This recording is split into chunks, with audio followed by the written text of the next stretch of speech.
Allah says in Quran in Surah Baqarah, chapter number 2, verse number 111. Allah says, وَقَالُوا لَن يَدْخُلَ الْجَنَّةَ إِلَّا مَنْ كَانَ هُودًا وَنَصَارَى. They say, the Jews and Christians, you Muslims, you shall never enter Jannah.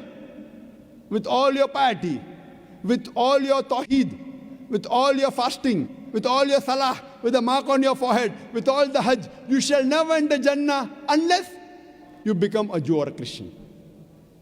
The Jews and the Christians, they come and tell us, the Muslims, you Muslims, you shall never enter Jannah. With all your piety, with all your fasting, with all your hajj, with your salah, with your tawheed, you shall never enter Jannah until you become a Jew or a Christian. Allah says, Tilka amaniyuhum. This is their wishful thinking. Bakwas hai bakwas, vain desires. Kul, tell them, Hatu burhanakum, produce your proof in kuntum sadiqeen, but if you're truthful. Tell them to produce the proof if they're truthful. And these Christian missionaries, they have produced the proof. They have produced the Bible in no less than 2,000 different languages. My Bible says this, my Bible says that. My Bible says this, my Bible says that. What do we have to do? Do we have to follow the Bible hook, line and sinker? Whenever someone shows you his proof, suppose someone shows you his identity card, what do? You verify whether it is correct or not. You don't believe in it unless you verify. So if they have shown their proof, their Bible, what do we have to do? We have to verify it. Have we Muslims verified their proof? When Allah says, Kul hatu burhanakum, produce your proof, what does Allah say? Take the proof and believe in it? In kuntum sadiqeen, but if you're truthful. That means Allah is telling us to verify their proof. These Christian missionaries, leave aside verifying their proof. What are they doing? They are using our Burhan, our Quran against us. These Christian missionaries, they are using our Quran against the Muslims. There are hundreds of thousands of Christian missionaries throughout the world, millions of them. They come knocking at the doors of the Muslims and they ask the question, you are a Muslim? I said, yes, we are Muslims.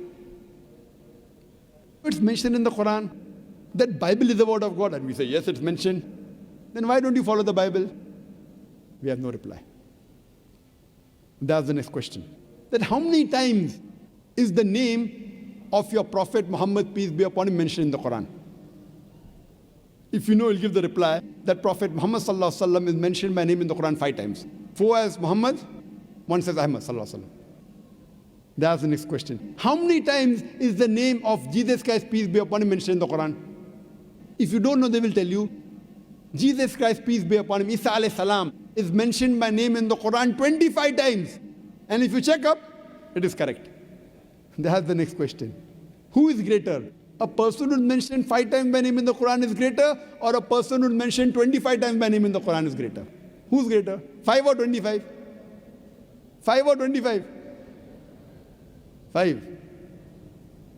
5 is greater than 25. Who is greater? A person who is mentioned 5 times by name in the Quran is greater, or a person who is mentioned 25 times by name in the Quran is greater?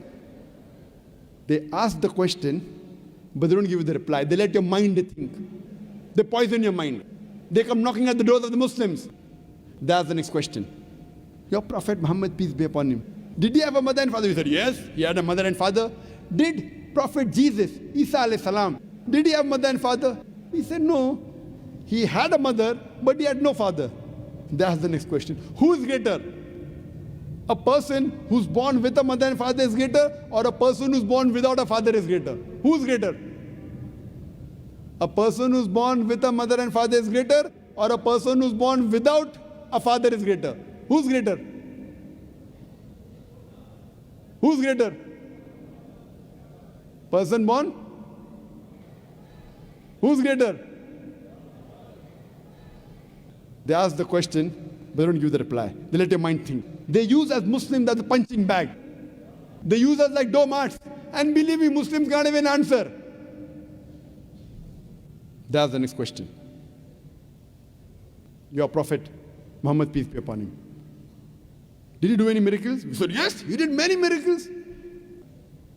Did he anytime give life to the dead? And we have to agree that no verse of the Quran, no Sahih Hadith says that Muhammad sallallahu alaihi wasallam gave life to the dead. That's the next question. Did Prophet Jesus, peace be upon him, did he give life to the dead? And we have to agree the Quran says, Bismillah, wake up in the name of Allah. Yes, He gave life to the dead. So who's greater? A person who can give life to the dead is greater, or a person who cannot give life to the dead is greater? Who's greater? A person who can give life to the dead is greater, or a person who cannot give life to the dead is greater? They ask the question, but they don't give you the reply. They let your mind think. They poison our minds. They ask the next question.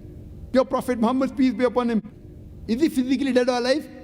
He said, no, physically he's dead. He's buried in Medina. Is Isa alayhi salam dead or alive? We have to agree that according to the Quran, Surah Nisa chapter 4, verse 158, Allah subhanahu wa ta'ala raised up Isa alayhi salam alive. So who's greater? A prophet who's dead is greater, or a prophet who's alive is greater? Who's greater? A prophet who's dead is greater, or a prophet who's alive is greater? Who's greater?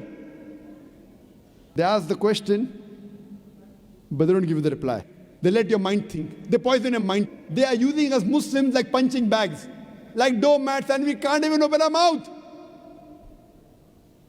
All these replies are given in the Quran.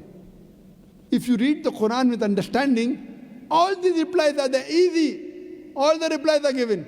You don't have to be a scholar. You have to read the Quran with understanding. All these answers are given. See, doing dawah is very easy.